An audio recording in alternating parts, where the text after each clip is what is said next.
Freedom of expression is protected by the Constitution of the Federal Republic of Nigeria. But despite this constitutional protection, the Nigerian media was controlled by the government throughout much of its history, with some even to this day. My name is Leah Babatunde, and this is Top Talk. A veteran journalist with over 40 years in experience on vast print, radio, television, and media administration, Chief Osita Nweke is currently a consultant to the International Institute of Journalism, Jahi District, Abuja, and has been in that capacity since the year 2012, where he lectures as well as organizes short-term courses for the institute. Chief Nweke hails from Akuzu in Oyi local government area of Anambra State. It's nice to have you on Top Talk, Chief. Yeah, thank you very much. When we hear Akuzu, one thing comes to our mind, and that is SARS. Can you share that experience with me? Yeah, it was established at a time, because of we had an insecurity around the area, the local government, and the town. That was several years ago. But since after the strike, the protest by youths, it has been relocated from Akuzu. Completely? Completely, yes. They now have, they still have a police establishment there, but it's not for SACS. It has been closed down. There is existing in Akuzu. Akuzu is quite peaceful now.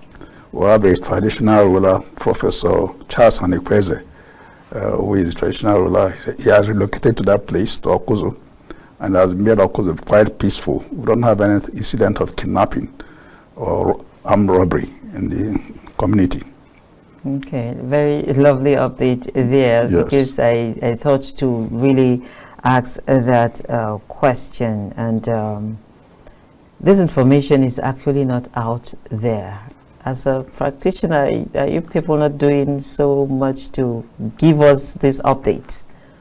Well, trying with the young people now, are doing well. They even set up something advanced, to ensure that you don't have any, in terms of telecommunication, having walkie-talkie and having vigilante groups, This has ensured that we have not had any incident, this for over a decade, So it's quite a success.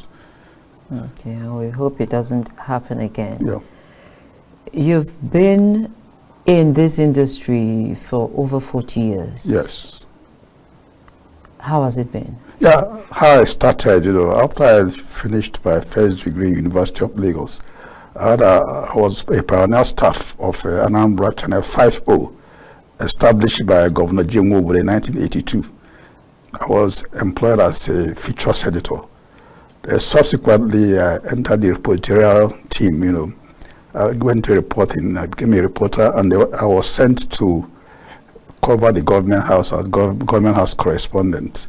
So from 1982, for a while, I was in a reporter myself for over 5 years. Before I came back, I worked on the decks. Then I was in current affairs, and I stayed there. And for a while, by 1992, I was interested in politics because that is the unionism. I became the chairman of NUJ on the creation of Anambra State in 1982. I became the pioneer chairman of Anambra State Council of Nigerian Union of Journalists for 2 years, attending their meetings. In fact, I set up the secretariat in Anambra State the NUJ secretary in Anambra State in 1992. Then when my tenure expired, I came back, that is 1994. I stayed for about 2 years. By 1996, I was off again, this time as executive secretary of Broadcasting Organizations of Nigeria, after a competitive interview that was held in Kaduna. So I had to go to Lagos to be the executive secretary of LUJ. At that point in time, we had to locate to Abuja. Michika was Abdulrahman Michika was the chairman of Bonn at that stage. Then I stayed in Bonn, set it up in Abuja, the secretariat in Abuja, and was there for 15 years before I left Bonn voluntarily. Then went back to my station, parent station, in Oka, then subsequently retired. Oh, wow. Yes. So in all these experiences, which one would you say stands out the most for you? Well, as Secretary of Bond allowed me to travel to several countries, because we had at the time I traveled to several countries. I had several chairmen, but when Abubakar Jiwa became the chairman, I was able to travel to the United States in course of my duty, Germany, UK, South Africa, in fact, several countries, Egypt, Kenya, Most of these were for workshops, some were for my duty, because at that point in time, we decided to ensure that Bonn was financially okay, all right. Then we collaborated with a marketer to start getting broadcast rights for the coverage of international sports, basically mainly football. I was even at Zurich several times, and by now having the rights, we were able to empower our stations, NTA, AIT, they were our partners, in giving coverage. You get the rights. When we get the rights, we tell stations to contribute based on their equity. At the end of the coverage, they are paid based on the amount they contribute to acquire the rights. So Bonn was quite interesting, my stay in Bonn. Okay, yeah. I'm going to come back to these rights, but firstly, I would stick to travels. It is said that when you travel, you expand your horizon and you get to acquire more knowledge. Perhaps you share with me what are those takeaways for you as a person in the years of moving from one jurisdiction to the other? Yeah, quite a lot. My experience in the United States. I landed in Washington for a workshop on AIDS. That was a period whereby it was intense, HIV and AIDS. And from Washington, I went to Los Angeles. I went to quite some of the cities, So it was quite an experience, going to US. Then I made several trips to UK, United Kingdom. And that was based on, because we acquired the rights of the English Premier League, that most stations in Nigeria, television stations, were interested, and they benefited a lot. So it was an experience. I was there. I discussed with the managers of the FA, that's English Premier League, with our partner, Rotimi Pedro, who was our lead partner, and it helped us. And from there, I went to South Africa for over 13 times during that period. In South Africa, it was basically about HIV and AIDS. They had so much AIDS in that country, and they were involved. We had partners. Our job was to galvanize the broadcasters in Nigeria to create awareness. They produced jingles and that we collected and played in our stations in Nigeria. So it was quite an experience, even in the tourism aspect of it, because at times when we go, we had during our off time, we go and look at the city and know how it looks like the country. And I went to also Egypt. I was in Egypt, in Africa, and Kenya, all these countries, and even Mozambique. I didn't mention most of the countries I visited during that period. It was quite enlightening. Okay, talking about the broadcast rights. Of course, I'm a football lover, and so I should be interested when it comes to these kinds of issues, of course. And one will find that our broadcasting of international sports right now is not on the same level with other media organizations. There's no Nigerian station that can do a league. For instance, I don't want to mention names, and you compare it to some other platforms. Was it like that during your time? Yes, the problem is that no Nigerian station will have the money to acquire rights on its own. That is why you have to put the resources of these stations to buy the rights. Then they contribute to have an equity, after which we market the rights to prominent individuals and organizations like MTN and the rest of them, banks, and those who have the acquisition to be sponsors. At the end, we now share the profit. So by when I left, by 2010 World Cup, I think the cost of the rights for Nigeria acquired on our behalf by Rotimi Pedro was almost going to $20 billion US. You know, I don't think any station will have the capacity to do that. That is why you find it. I don't find it very difficult for any station to go to acquire the right, because they won't succeed in making profit. So that is the problem. I don't think it has improved at this stage. Yes, it will look as if it has decelerated. That is because when you see the aesthetics, the quality of the conversations, and I think it's a whole, you're a marketer as well. Yeah. It's a whole lot for people who are in business to want to put their money into any venture and get value for it. Yeah. So that is the problem, you know, because at that point we had a consultant, you know. What we did is to get the money. He acquires the rights and he provides the content, you know, for the station. What you do is just to hook.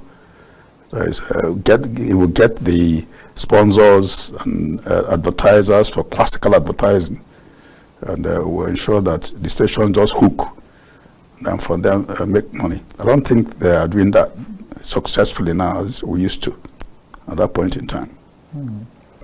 So, being a pioneer staff of an organization, what does it mean?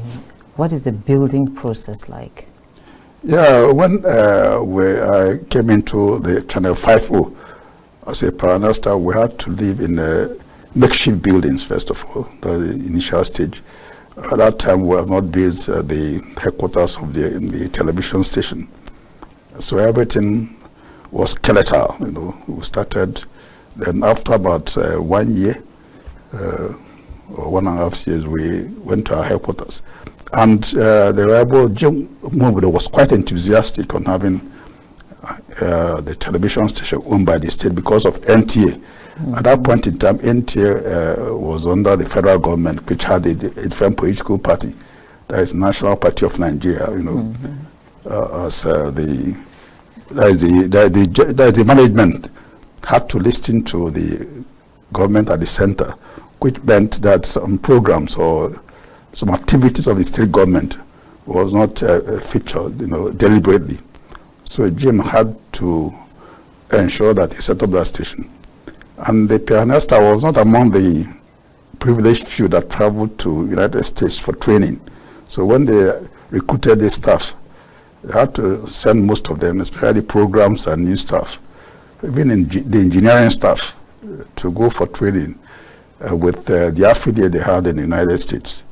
They stayed there, came back, we continued. And we gave NTA, you look at NTA station, run for their money.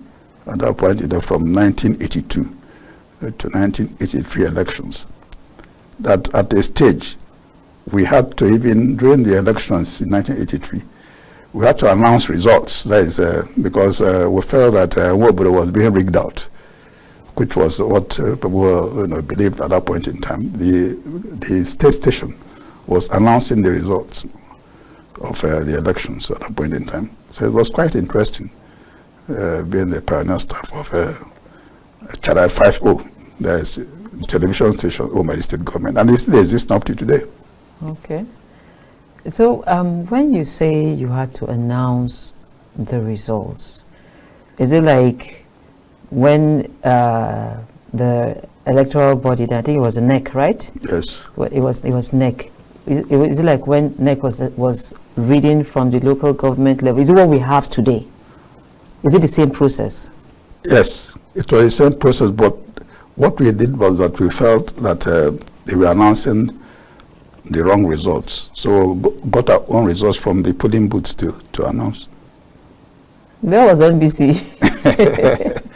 Well, yeah, the NBC, they were not that strong, with all these, the regulation. Well, at that point, they were just 1983. We hadn't NBC because we hadn't private broadcasting, you know, by 83. Yeah. It was just, I think it was, private broadcast came in 92, is it? In the 90s, Yeah, yes. 92, yes. So there was nothing like that at that point in time. So, yeah, there was no regulation, you know. So there was nobody strangling you? Yeah, nobody, nobody, you know, yeah, at that point in time, yeah.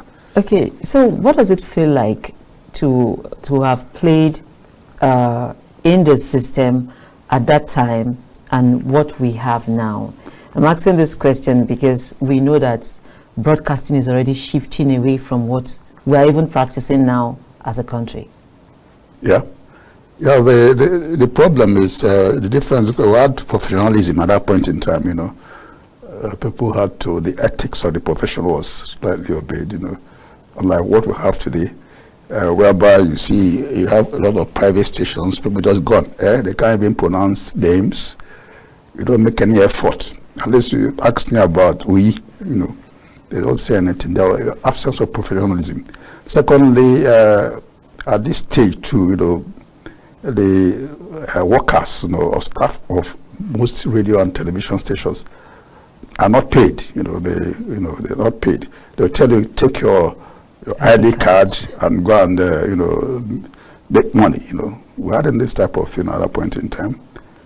And second, there is no morale in most of the stations, and there is upsurge of fake news. You know, people just go in, they won't edit stories, go to the social media. The negative effects of social media is being felt now.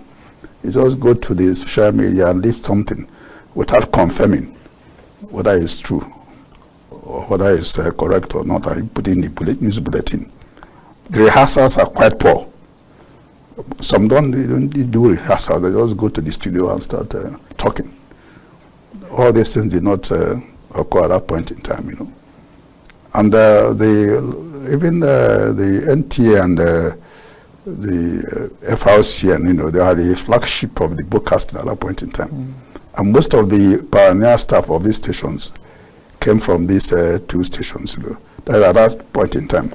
But right now, you don't have that type of thing. People just come in, you know, and start doing what they want. Say they're broadcasters. They're not trained. They're not retrained. That's what we have today in the country. I'm going to hold you on that. I have more questions. Yes. But of course, that will be after this break. Do stay with us. Yeah.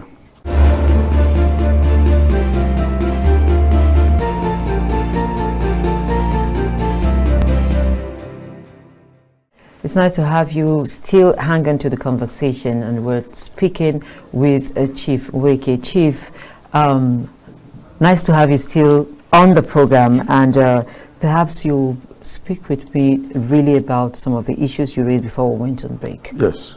That is about professionalism, training and retraining. You pointed that out. Rehearsals. I mean, these are everyday basics in School of Journalism, at least from where I came from. They were the basics. You get to learn them from your very first year. Are we seeing a shift in the curriculum, or we are seeing a shift rather in the personalities being recruited into these organizations? Yeah, there are most of them who are recruited, you know, these days don't even have any idea about you know, the profession itself, you know, about journalism itself. That is why I'm a consultant to the International Institute of Journalism. And my pitch is that even if you didn't study journalism, or you did something in humanities or whatever field you studied, at least you should come for training and retraining. Even if you are not trained by your organization and you are interested in the profession, you should come and acquire some formal training. Have the basic knowledge of what you are doing in your office. So that's why we are training. That is in International Institute of Journalism, for example. We have short-term courses whereby we train journalism, public relations, and even advertising, because journalism is quite important. Talk about news writing, talk about editing and design. We talk about you know, feature writing, radio, TV, production. All these are done, you know, under the journalism. We come in, We train you, we advertise, mobilize people, stations, because most of these new stations, for example, private stations, they just recruit people who don't have any, maybe don't have any idea about the profession. Maybe they have good voice, and they can't pronounce words well, and And the good voice is never enough. It's not enough. So we should come and have this basic training. So right now we do it quarterly. Apart from the International Institute of Journalism, they have also some programs. That is diploma, higher diploma. They have postgraduate diploma. So you come there for 9 months. We teach you on how to write. Writing is quite difficult, news writing is different from other types of writing. You can write feature articles on your own, but to write news for a news bulletin is different. You come, we'll teach you how to edit. Most stations don't even send their staff for these training programs. They just allow them because of the costs. They believe, they are not trained. They just allow them to, read news anyhow, and have been able to write stories. That's what we have done. Is it something about the Nigerian system now, or is just lack of knowledge? I'm asking this question because I recall that going for election monitoring in Nigeria here, who we are supporting in our backyard, that we say is poor, and the state-owned media don't move with a two-man crew for TV, for instance. There will always be a sound man with them. It's a complete team that moves to location for every assignment, no matter how big or small. Why is our case different? Well, we like to cut corners. That is don't adhere to the ethics of the profession. That is in Nigeria, especially the news stations. We won't have and they're not even monitored. I don't think the NBC is that effective. They are trying in terms of trying. Often at times they are being criticized for taking sides with government in terms of they are just interested in that aspect when the content of the bulletin. But to go and know whether stations have the requisite staff, I don't think they're quite effective in that. So most stations do whatever they want. The current, they don't have standards. So you have whoever gathers little money, sets up a radio station or a television station without having the requisite equipment, for them to operate. You've been in NUJ for a very long while, for decades. You've been in APCON, now ARCON. You've been with the NBC, and you've got a long list of bodies you're affiliated with. And I'm tempted to ask, these bodies, are they paying attention to the welfare of their members at all? Well, I was, I was never in NBC. I was in BORN. Oh, BORN. Yeah. Apologies, BORN. Yes. Yeah, BORN is a voluntary association of chief executives of radio and TV stations in the country. So we're not NBC. Our job is, we don't have the statutory powers to regulate, but we can play a role in advising because our members are the chief executives of the stations. Absolutely. Yeah, but the politicization of most stations these days is a problem, especially with the advent of democracy in 1999, whereby people who didn't know, people who worked for governors, for example, during the campaigns and ensured that they won the election. At times, some who don't know anything about the broadcast media are general managers in some stations in the country. So that has weakened the composition of the management of most stations. So when who are there, who are professionals, telling them, advising them, don't accept what they are doing. So that is the problem we'll have today.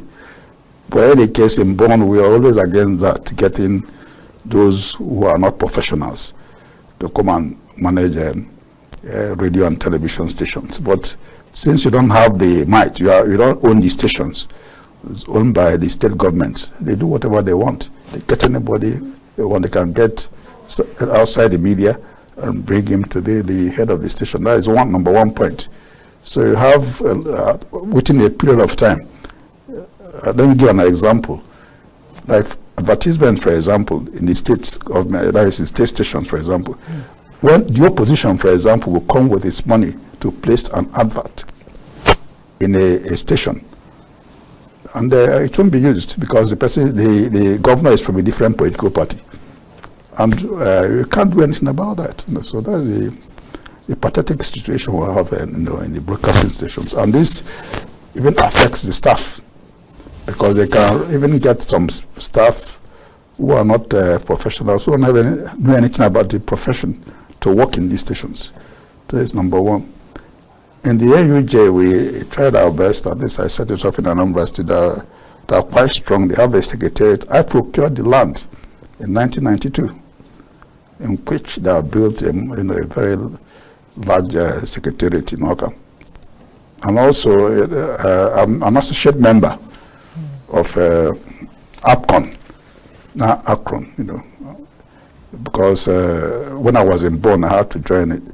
That has made me, I'm a qualified marketer, right now. So I still market, So that is, and I'm doing it effectively. Okay. So considering all this now, we've seen that a lot of media practitioners don't belong to the professional bodies, and they are not even interested. Does that worry people like you? Yes. It worries, though, that is especially the Nigerian Union of Journalists, which is supposed to be the umbrella body of all the people working in the media industry. Most people are not members, because it's voluntary, or they say they are management staff, which should not be so. And the NUJ, is supposed to be quite effective in terms of the composition of what they are expected to do to control journalists. Where they have failed is on payment of salaries of members, because most journalists right now, some stations are owing a large chunk of money of their salaries because they say they have not broken even, and the NUJ can't do anything about that. So that has led to things like black envelope syndrome to be persistent in the profession. And also fake news. What it means that when you don't pay somebody, a staff who has worked for 30 days his salary, there's a tendency that if we decide to make money from doing anything, that is what we have to do. And another area the NUJ has to improve on is trying to organize workshops and training programs for journalists. This has not been done. And because of the way some fake journalists behave, some members of the process, people working in various areas of the profession, don't want to identify with them. That led some people not joining the NUJ. So how do we redeem these unions? I mean, with Ratawi is the same thing, that you don't see any kind of activity except when unions are doing elections. Then that's when everybody rushes to pay dues, and then we do elections. Everyone goes home to sleep. 1 month or 2 months after, you might see courtesy call here and there, and that ends it. Yes. Nothing. There's the issue of check-off dues that we can't even talk about right now. So it will seem like the unions themselves have lost it. Is that so? Somehow, but at least I have to commend the NUJ of setting up the International Institute of Journalism. That is the founder is the Nigerian Union of Journalists. That is a milestone because it has done a lot, in training journalists. That is the NUJ, that is the International Institute of Journalism. Yes, with the diploma and the higher diploma programs and the postgraduate diploma program. And International Institute of Journalism is affiliated to University of Maiduguri. Yeah, so it has trained quite a lot of journalists. Some have finished the postgraduate diploma and gone to acquire higher degrees, doing masters or even PhD in other universities. So they have done quite a lot. But where the NUJ has not succeeded is on the welfare of members of the profession. I've not succeeded in that. Yeah. And welfare is king. Yeah, it's king, yeah, it's king. So they have not succeeded in ensuring that they advise the management staff, the management of radio and television stations and print media on the payment of salaries. And even worse, it is worse in the print media, the payment newspapers and magazines on paying their staff. Some have told their staff that with the ID card, you can make your money. What a mess. Well, now we have also seen a shift. I made reference to that earlier, that people are shifting away from the conventional TV, radio, print. Everyone is tilting now towards the internet, the social media. Is that a deal breaker or not for conventional media? Well, that has worsened the content, of, that is the media, that is the social media. That is because in class, and I tell my students that you're a blogger, and that one day you'll be arrested, And I've started doing that in Nigeria because they give false news. So their content, most of them fake news. What you read in most of these that is bloggers, blogs are fake, the content. They are competing with the traditional conventional media, but they can't make the conventional media to be extinct. Even in the United States, yeah, it's not possible. It will still be there, because the conventional media has has a lot of advantages than the social media. It still has, but they're competing. That is the social media and giving content, Where they have excelled is in certain professional issues like environment, health, those education, But in the news itself, the traditional media is still excelling. Yes, because when you go to the social media, as I was listening to the news this afternoon on radio, I heard about breaking news that after the elections in Rivers State, local government elections in Rivers State yesterday, that some few local government headquarters have been burnt. I heard it. This from the conventional news, which has a reach. That something happened in Port Harcourt and instantly it's being used. You can hear about it. In the social media, for example, well, it's possible, but at least it's from a radio station. And definitely it will be in the television stations equally. Yeah. Okay, in separating fake news and real news now, there is that propensity that you find very bizarre stories on WhatsApp, for instance, or Telegram, or TikTok, and you don't see them anywhere at all in the conventional media. But people tend to believe those stories more than what they see. Yeah. Yes, one is self-censorship. Often you can find some genuine stories in the social media, and that's why people believe them, because when you find them such stories in the conventional media, they're edited out of context. One because of censorship, in fact self-censorship. Both stations are afraid that when they use such stories, that they could be sacked. They are bound. I'm sorry when Adelsho, is it Minister of Finance, when that that issue broke about her forging her, the NYSC certificate. I'm sure a station, most stations owned by the federal government might be very wary using them the way the social media. It broke from the Premium Times anyway. And likewise, the story of Izamena, the one about the pension fraud, all of them came from the social media, Premium Times again. So they have done quite well in certain areas, especially in controversial issues. People don't want to dabble into that in traditional media owned by the government. But they're doing so well. It's not good enough. Yeah. Yeah. So before we take this next break, I would want to ask you this question. That is the relationship between the media now and the authorities.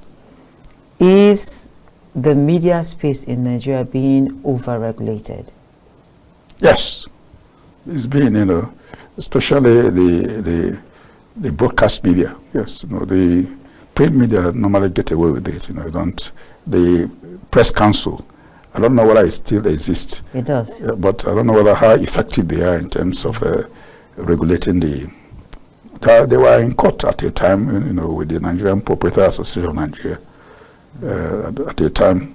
But for NBC, breathing down the neck of most of the stations, But even the private stations owned the television and radio stations, they have a way of still shutting off, making the NBC not be to regulate them properly. Yeah, they still use stories they want, It's only government stations that adhere strictly to the tenets of the code, But, the private stations still get away with it. That's my opinion. Is that healthy for the country? No, it's not. It's not.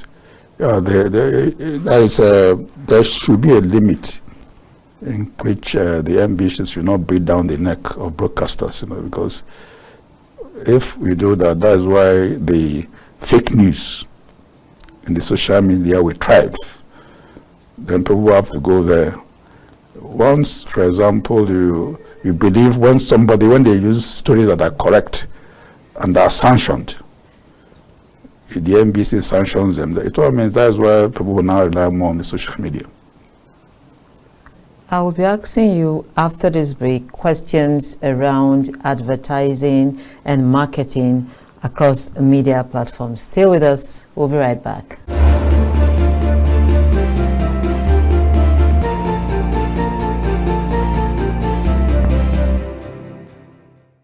Welcome back from that short time out, and it is still a top talk. Chief, I need your opinion on something very, very important. We've seen advertising move to the internet, away from TV, from radio, from the hard copies of your print. Is it affecting Nigerian institutions as well, organizations? Yes, it is affecting the media, that is both the print and the broadcast media. But still, it will take time before they erode it completely, because people still are interested in using the cable and terrestrial television to put in their advertisements. So, but what is affecting the most of these stations in getting advertising is the economy, because things are so stringent, especially with the regulation of the merging of the exchange rate. Right now, things are quite expensive. So people are not advertising as they should. In the past, for example, you get sponsors, you get classical advertising, and that is why most of the stations, both radio, television, and the print media, are not meeting up their target. That is my position now in terms of the economy is really affecting the amount of money they make from advertising right now. Is this one of the reasons why media houses can't pay their staff? Yeah, it's one of the reasons, especially the private stations. In the public stations, for example, you are given subvention. But in the private stations, you have to make your money through adverts and sponsorship and classical advertising, without which you can't pay your salaries. The best thing to do is right now what they decide is to prune down their staff, and this has affected the level of unemployment in the industry. So if you're going to give a critical look at this scenario now, would you be saying that media houses should look or think outside the box? What would they be looking out for to be able to get revenue? Yeah, they should think outside the box, establishing school. Like NTA has a school, NTA has TV college, and the FRSN has the academy in Lagos. You should engage in other things. Even drama, live drama. Have your troupe. You used to have that is a troupe that can organize plays and raise funds from that, publications, so they can look into other areas to raise money, apart from those adverts. Yeah, that's my suggestion. So where will the print go to? The print media? Yes. They can equally go into publications. Other things to do. They can go into publications to raise additional funds to be able to manage the organizations and pay salaries. Okay, and you also talked about plays and what have you, which will take me to my next set of questions, and that is about ownership of content, regulatory framework around the international property ecosystem. You're an author, you've written books, and what is your experience like with piracy, for instance, with copyright issues? What is the experience for you? Yeah, without even, before I even wrote my books, 2 books, I was aware of that, from my experience when I was in Enugu, about a publisher that publishes books for, most of these lecturers, and they rarely get any royalty from it, They just, the books are being sold, and what they are giving was pittance, So I had them complain. When I even worked in a publishing house at that point in time during my vacation. So when I published my book, I did it myself. I wrote it, the manuscript, published it, and launched it and sold it myself. So I didn't allow any publisher to publish it for me. And that is, by the way, in terms of piracy, the Copyright Commission, I don't think they have been able to regulate that effectively in Nigeria, because most, especially educational books, ones that are popular, people will just go to the printing houses and print them and convince them that nothing is done to them, But in terms of the content in the, radio and television, especially television, they have succeeded somehow in trying to ensure that they are no longer in the market. Because when I came to Abuja, that was quite early, around 896, you had areas whereby you can hire tips. All those have been closed down. You go for films, whatever, football, they existed in most parts of Abuja at that point in time, but they are non-existent now. So they have succeeded. But it's a problem. About our artists, music. When I was in Bonn, we tried a lot to ensure that the artists are paid. That there was a time they even demonstrated. But most radio stations, especially, use the music of artists, and they don't pay anything to them. In the past, it was done, they made sure that most stations were paid. When you had Radio Nigeria and NTA, they are paying some royalties to artists, but I don't think it's done these days. I also remember that there's sometimes when they shoot videos or their little dramas and music, they take to the broadcast houses. Some broadcast houses would insist that you sign off that you gave them a promotional copy, so that they are not bound to pay you any form of income. Is that still being practiced? I think so, but it's enslavement, because at that point in time, the artist doesn't have any negotiation power. So they just want for you to create awareness on the music. But it's based on you as a professional to, artistic, tell them, look, we have to stop this, so you get certain royalties from this your work. But it's abused by these stations. If there's a middleman or a middlewoman between the artist and the media houses, will that help? Yeah, it will help, but they are not properly organized. That's the problem. This is what they call PIMAN or what. They are even in factions. So they're not properly organized to be able to get these royalties from most stations, not the radio and TV stations, but even many airports and the rest of them that play their music, hotels and the rest of them, to get their royalties. Even people who produce jingles and the rest of them, you should pay. Even in the United States, remember, you see Trump, some artists said, look, you should not use our music, your campaigns, Yeah. How do we get this right? Because if an artist goes on to come up with something that is originally theirs, and they are putting it out there, and people are using it, as you've pointed out, the airports, the restaurants, the lounges are using their music without paying them royalties, whose duty is it? Who is that person failing them? Yeah, it's what I say, is it the copyright is, there's other organization that is not this copyright. Copyright is for, the authors and co. Yes. There is one that, I don't know, another body will have that should ensure that royalties are paid. That should be the trademarks. Yeah.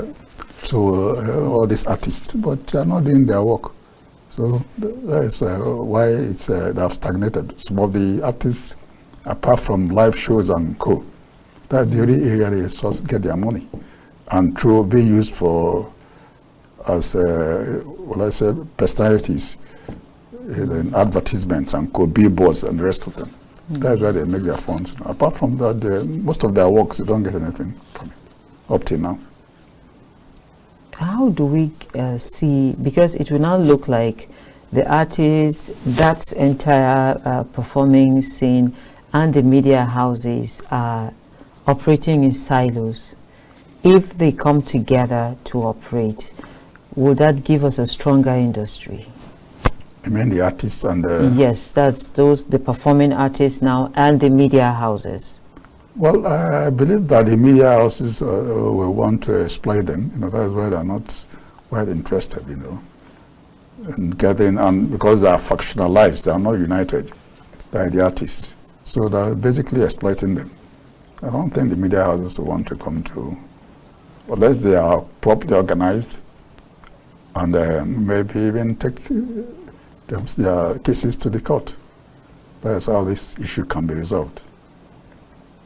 Can a media house survive without being affiliated to any political party in Nigeria? Well,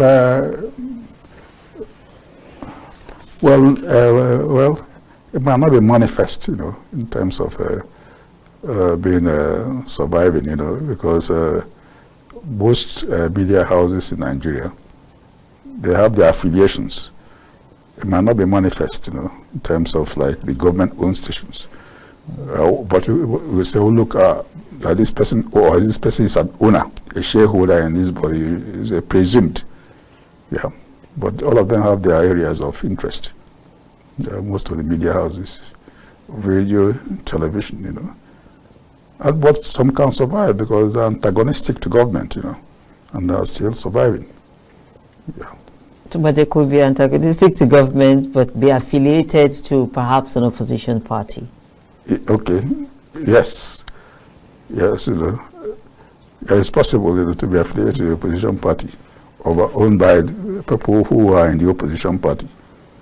Yes, but I don't think any station can be quite independent, of what is happening without being partisan in a way, but not, whereas some are completely partisan, especially those owned by government,